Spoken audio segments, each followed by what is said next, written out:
Welcome back to Hex Ed Oz, where the sexiest thing you can be is a massive nerd. I'm your host Chris, and in this episode, I want to walk you through some of the do's and don'ts of creating LARP characters. For those who might have missed episode 1, I'm the current director of Cicadia, a classic story-focused medieval fantasy LARP in Sydney. So, while I'll be aiming to keep the majority of my ramblings applicable to all kinds of LARPs, do note that all of my opinions are coloured by my experiences, the majority of which stem from that. You know what? Almost a decade of that. Oh gods, time flies. Anywho, 10 points to help you build your character.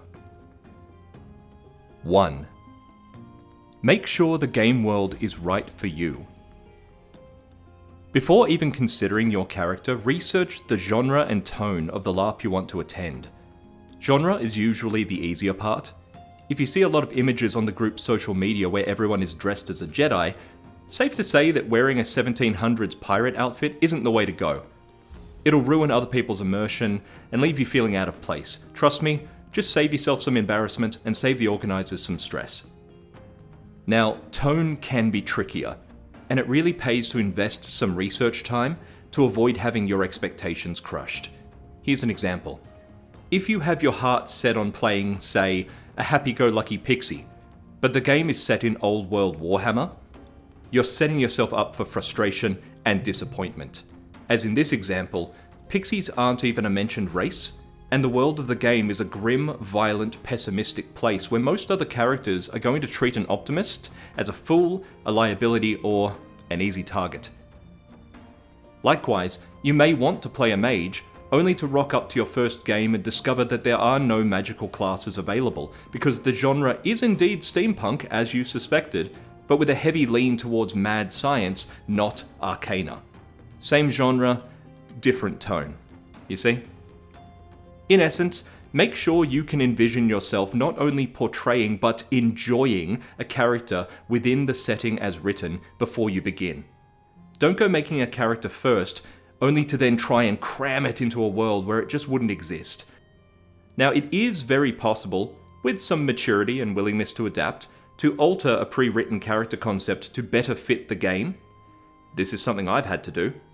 But be honest with yourself, because stepping into a setting that you just don't gel with will affect your enjoyment and that of every participant you interact with. Simply hate sci-fi? Well, don't join a sci-fi game. Find horror genuinely uncomfortable and deeply upsetting? Maybe avoid that haunted house LARP, yeah? There are heaps of games out there, and if you can't find one that suits you, hell, you can always make your own. More on that in a following episode. 2. Don't resist the setting. In relation to our first point, a mistake that many players make is creating a character that is genre appropriate, but distinctly separate from the setting in some way. They might come from a far-off land that isn't on the world's map or even mentioned on the game's wiki page. Or they might be a time traveler from the future, merely masquerading as a fantasy knight. In my experience, it's rare that such choices will be taken well, especially when compared to just creating a character who lives wholly within the setting. And it all boils down to basic psychology. Firstly, we real humans, by and large, we're social animals that coalesce around points of familiarity. It's how tribes have always worked. And in a social game like LARP, if you want other players to interact with you, except as, an enemy, you need to give them those points to grasp onto. So let's go back a bit. That traveller from beyond the map is asked where they hail from. They respond with a description of their distant home, and the questioner stares blankly, having no idea what they're talking about. The conversation fizzles out. Let's say now that the traveller is instead from a remote island that is indeed part of the setting. Chances are better that the questioner will recognise details and become more invested. Perhaps they hail from the same island, and the traveller has now made an ally. Or perhaps they just despise that island, and a dramatic, possibly bloody scene ensues. Either way, a better story without having to reach for one.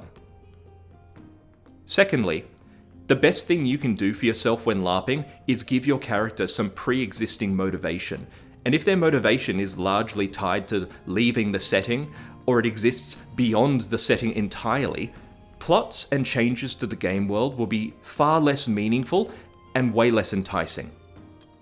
The time-traveling Not a Knight spends several games asking players to help him fix his time capsule. Most players in a medieval fantasy game will choose not to engage with this simply because they didn't sign up for a sci-fi event. Additionally, when the local knightly kingdom devolves into civil war, the Not a Knight is barely affected. However, if the player simply plays a knight born to the setting, they get to wear the same costume, pursue objectives that other knights will more readily assist them with, and when the civil war strikes, they may have family ties that strain their alliances within the game. Again, better story, less work. A third point that as a game runner I feel is worth mentioning, as it doesn't seem to occur to most players who resist settings. Game organizers are either huge fans of the setting they've chosen and they want to celebrate it, or they've devised the world themselves, expending hours upon hours writing and editing, making it as inviting as they can to their target audience. To me, while LARPing is all about giving players the feeling that their actions matter, for those players to look at the passion of the organizers and all the hard work they put in, and then just say, nah, gotta do my own thing, but in your world, thanks. Even if unintended, this can be quite hurtful, particularly for first-time organizers. Just, something to consider. 3. Take mechanics into account. Some LARPs will have strict rules on what a character can and can't do. Some might have specific rules for how combat is resolved. Some might not allow combat. Some might use playing cards to simulate skill checks. Some might have no rules at all and operate purely by what you can physically do yourself. Once you know the setting you're getting yourself into, read the rules of the game. This will prevent you from coming up with ideas that you won't be able to enact during play.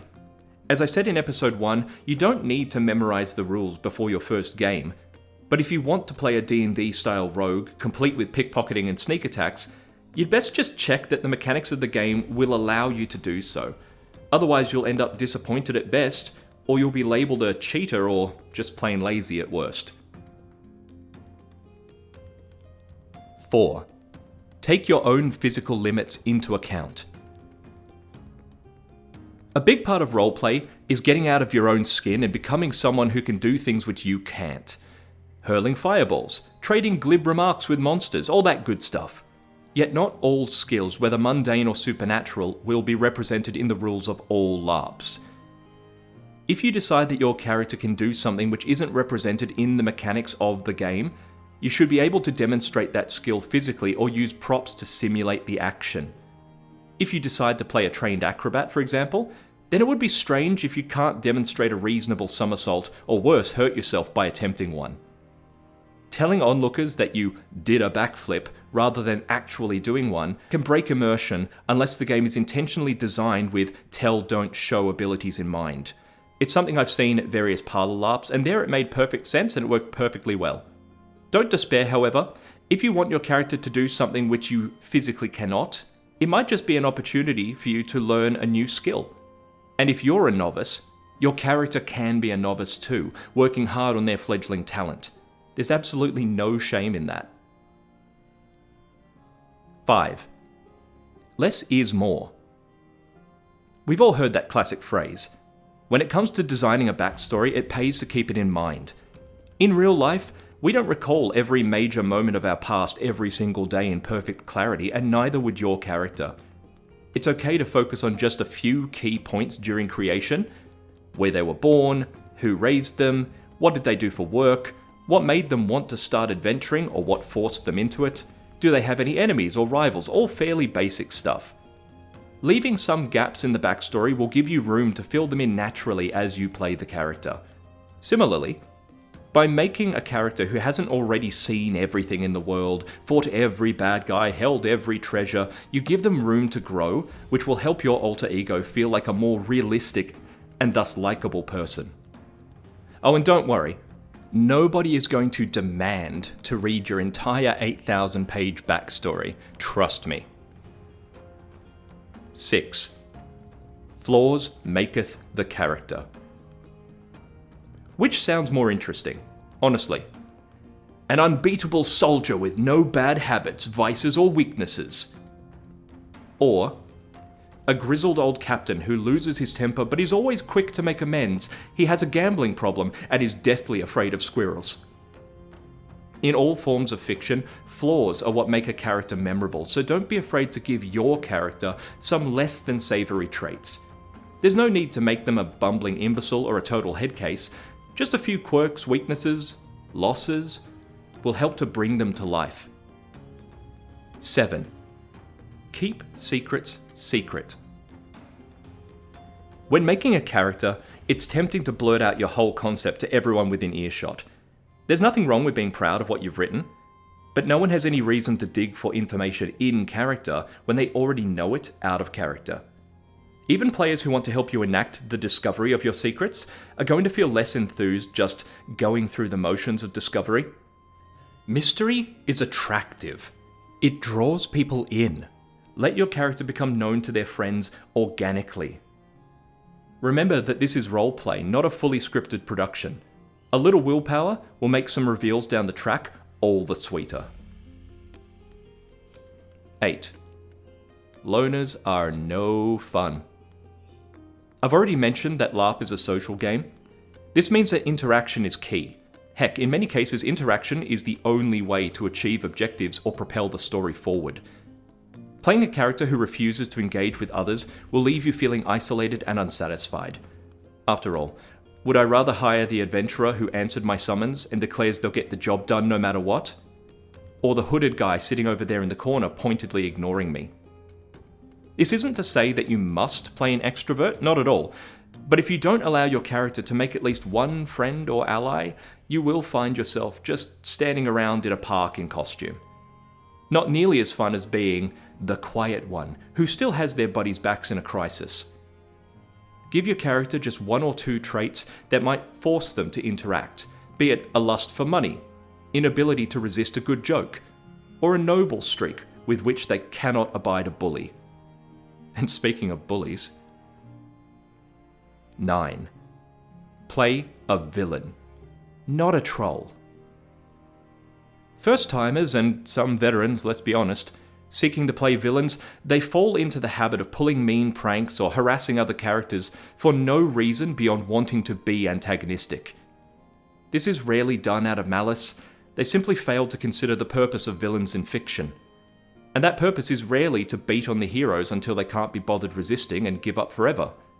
Instead, it's to act as an obstacle to overcome, often while holding up a mirror to the protagonist's own behaviour and psyche. An evil pest with no motivation gets dull and irritating quickly. Unless they're played for comedic effect, but that's a whole other story. And given that there are real people with real mental health issues beneath the mask that is our characters, such a villain can be genuinely upsetting. And not in a cool, tragic drama sort of way. To play a great villain and leave others wanting more interaction with them, and yes, this will be expanded upon in a later episode, start with 2 things. Give your character a motivation for their villainy. Why do they harass the good guys? What are they getting out of it besides a sinister snicker? Also, remind yourself that you are an obstacle, not an impenetrable wall to be repeatedly crashed into. 10. Ask for help. As with anything related to LARP, it is okay to reach out to fellow players or organisers and ask for some advice or assistance. Whether you can't source a costume, you don't know if your concept fits the setting, you think you might be overdoing your cruel villain shtick a bit, someone will be able to help you out, even if it's just bouncing ideas around or tweaking a couple of details. 11. Bonus point! Choose a distinct name. At Cicadia, we joke that choosing a name is the hardest part of making a character, but there is one golden rule that we stand by. Don't pick a name that is identical to an iconic character within the books, films, or video games of the LARP's chosen genre. I don't mean names like Bjorn, which have always been pretty common. I mean standalone names like Aragorn. The fact that the name is such a huge part of the real-world pop culture zeitgeist means that everyone who hears it will be drawn out of character for an instant, much like hearing the name Trump mid-scene. Choosing a less iconic name is a mark of respect for your fellow players who want to stay immersed. Oh, and if you do choose a common name, like Bjorn or Jane, try adding a surname or deed name. Bjorn Gorson, Jane the Viper. This will help people remember your character and might assist game runners if they have a sign-in procedure and a hefty backlog of participants. All in all, you can't go too wrong during character creation by simply remembering that LARP is a hobby that's intended to be fun for everybody and immersive. If what you're doing sounds like it will severely limit your fun, your fellow players' fun, or derail the setting and distract people, just reconsider or ask for a second opinion. Alright, I've been Chris, this has been Hex Ed Oz, and I hope to catch you again soon. Bye.